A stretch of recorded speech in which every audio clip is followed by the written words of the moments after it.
Good morning, student. I hope that every one of you are safe at home and having started your studies also. In my last video, I had done the chapter number 2, India before the times of Shivaji Maharaj, part 1. Today in this video, we will continue with the second part of it.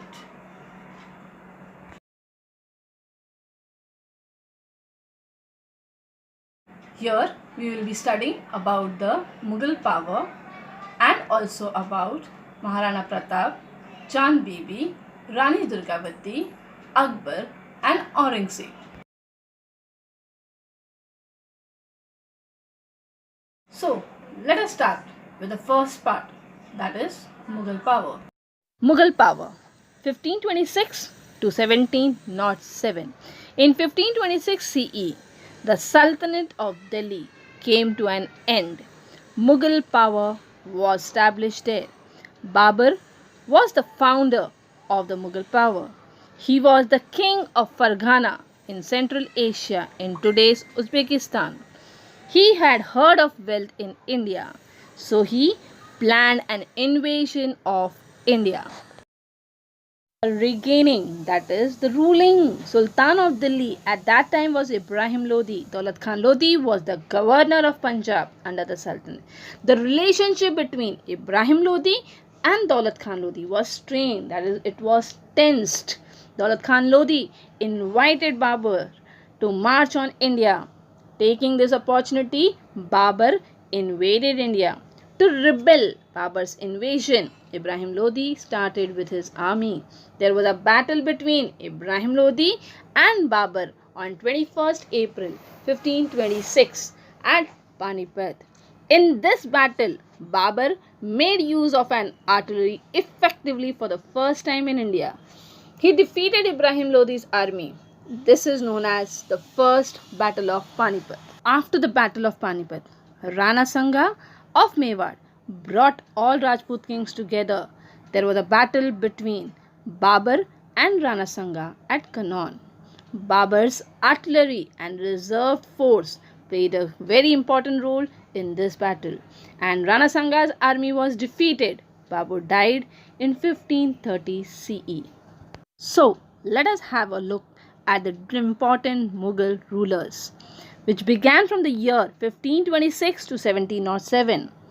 Babur, who was the founder. Then we have the Humayun. Next came Akbar, Jahangir, Shahjahan and Aurangzeb. Do you know, after Babur, Humayun 1530 CE to 1539 CE and from 1555 CE to 1556 CE ascended the throne. He was defeated by Sher Shah. Sher Shah established the Sur dynasty on the throne of Delhi. After Humayun, Akbar 1556 CE to 1605 CE ascended the throne. There was a battle between Akbar and Hemu at Panipat in 1556 CE. This is the second battle of Panipat. Akbar's ambition was to bring the whole of India under his one central authority. After Akbar, Jahangir 1605 CE to 1628 CE became the emperor. During his rule, his wife Noor Jahan played an active role in the administration. Was followed by Shah Jahan 1628 CE to 1658 CE as the emperor. The next emperor after Shah Jahan, Aurangzeb 1658 CE to 1707 CE, reigned for a very long time, that is, ruled for a long time. After his death, the Mughal Empire became weak. Akbar was the most powerful king of the Mughal dynasty. When he tried to bring India under his central authority, he had to face opposition. Maharana Pratap, Chand Bibi, Rani Durgavati struggled against him. The struggle is noteworthy. Let us go in detail about the contribution of Maharana Pratap of Mewar. Maharana Pratap was born on 9th May 1540 in Kumbhalgarh, Rajasthan. His father was Maharana Uday Singh II and mother was Rani Jeevan Kanwar. Maharana Uday Singh II ruled the kingdom of Mewar with his capital at Chittor. After the death of his father Uday Singh II, Maharana Pratap ascended the throne of Mewar. He continued the struggle for Mewar's existence till the very end. He struggled with the Akbar to maintain his independence. He has become immortal in history due to his qualities of valor, courage, self respect, sacrifice, etc. Now let us see the more contribution of Chand Bibi of Ahmednagar. Chand Bibi. Chand Bibi was an Indian Muslim regent and warrior. She acted as a regent of Bijapur and regent of Ahmednagar.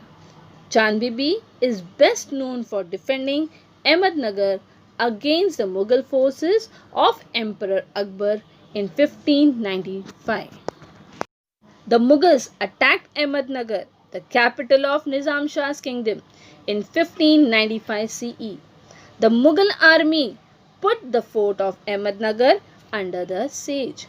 Chand Bibi, the capable daughter of Hussain Nizam Shah of Ahmednagar, bravely defended the fort.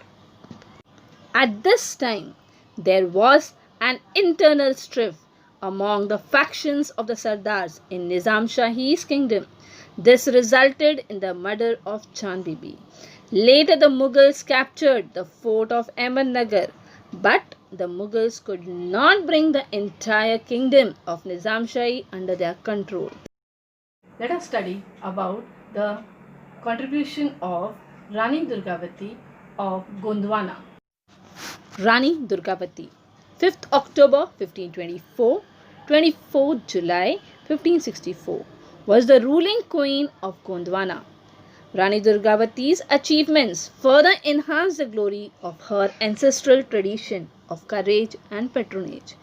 In 1542, she was married to Dalpat Shah, the eldest son of King Sangram Shah of Gondwana kingdom. In the year 1983, the government of Madhya Pradesh renamed the University of Jabalpur as Rani Durgavati Vishwavidyalay. In her memory, Government of India issued a postal stamp commemorating her death on 24th July 1988.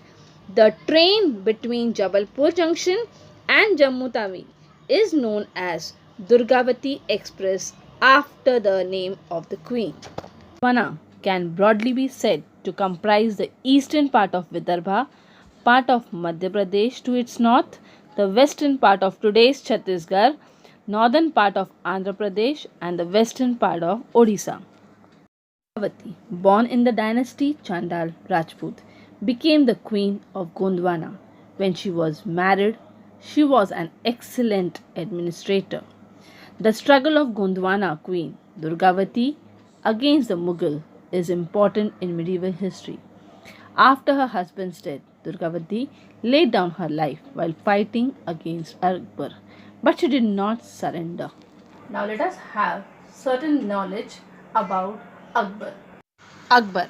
Akbar was well versed and vigilant ruler. His religious policy was liberal and tolerant.